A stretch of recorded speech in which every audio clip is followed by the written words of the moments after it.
V.I.P. is an action game based on the TV show of the same name, starring Pamela Anderson. The game was developed and published by Ubisoft for the PS1, Game Boy Color, Windows PC, Game Boy Advanced, and the PS2. Today, we're looking at the PS1 version, which released in 2001. Looking at the cover, we see the namesake of the show, and arguably the only thing probably selling this game back in 2001, which is the fact that it had Pamela Anderson, who was extremely popular at the time, and I remember her being in many different ventures, like Stan Lee's Stripperella. The back of the case claims that action never looked this good, selling the buyer on exploding bombshells, VIP uncut, furious action, and even mini-game bonus. I feel like whoever was in charge of this just kind of ran out of ideas if they're talking about mini-game bonuses. V.I.P. was not reviewed well.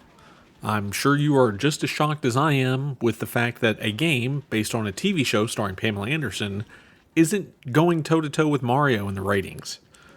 Game Informer gave it a 1 out of 10 at the time, claiming that perhaps someday you'll find this at a garage sale for 50 cents.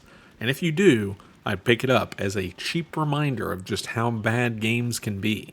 Well, sadly for Game Informer, my copy was $5. Quite a bit more than the 50 cents they recommended. But it still reminded me of just how bad games can actually be if that's what they wrote about it at the time.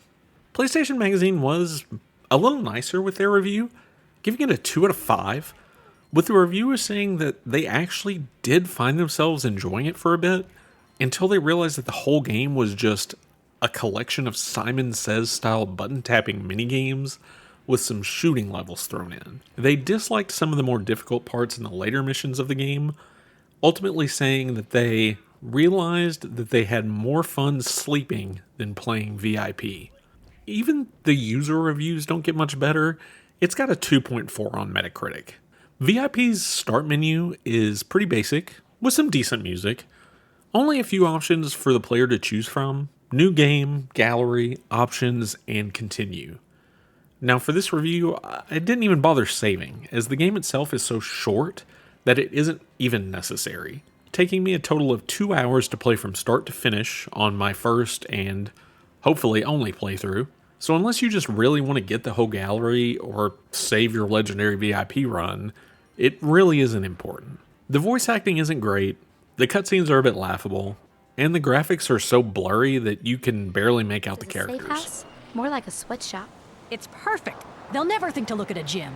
Cool, I can work on my abs. The gameplay is pretty basic. The fighting is just a series of quick-time events where you press the buttons that pop up on screen, and if you fail, you lose a bit of health and get to try again.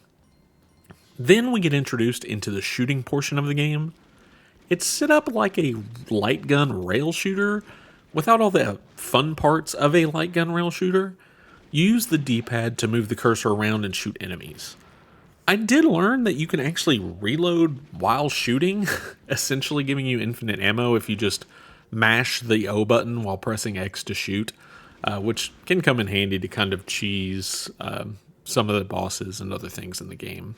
It just makes the shooting segments pretty trivial, as you can just shoot the entire time and not really have to focus on precise aiming. The story is fine. It's not memorable, but it's not so bad that you just fall asleep. Basically, VIP is like a bodyguarding agency, and you get hired to go help a plastic surgeon who's being attacked by unknown assailants at his home and office. Eventually, Pamela Anderson gets kidnapped, and it falls to the rest of VIP to go save their leader, and their office does get blown up in the process.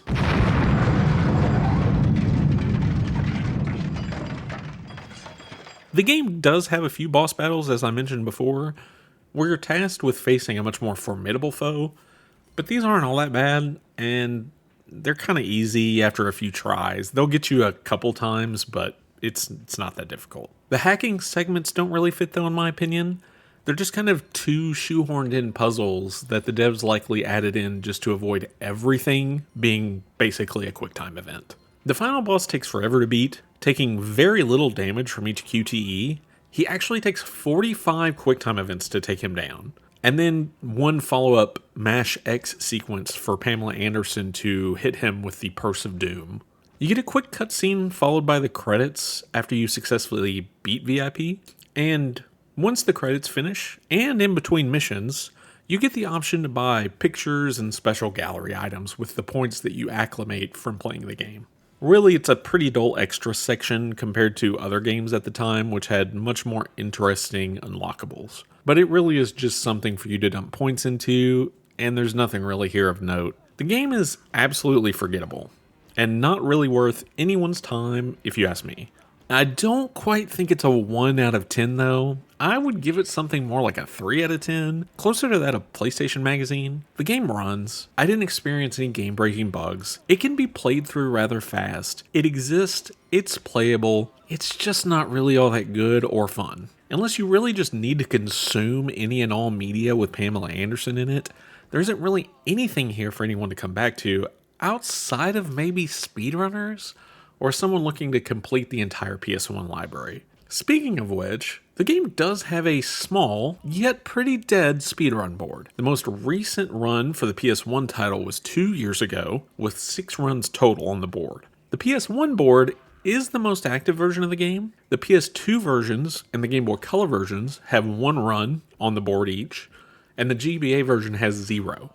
For any collectors looking for a cheap, interesting piece for their collection, V.I.P is not expensive, but maybe not as cheap as you would really think or hope. Complete, it now goes for $12 currently, and I would think it's just because of a combo of how late it came out in the PS1 lifecycle and the novelty of owning V.I.P. You don't see it much. I feel like I don't see it much, but it's still not expensive by any means, but maybe a little more than it's really worth. And just as a side note, if you want to see more V.I.P., the game was actually covered on 2 large gaming channels. Angry Video Game Nerd has a video on it, and so does Game Grumps. And thanks for watching another video on the channel. If you enjoy trudging through the good, bad, and unknown of the video game world, please subscribe for more content.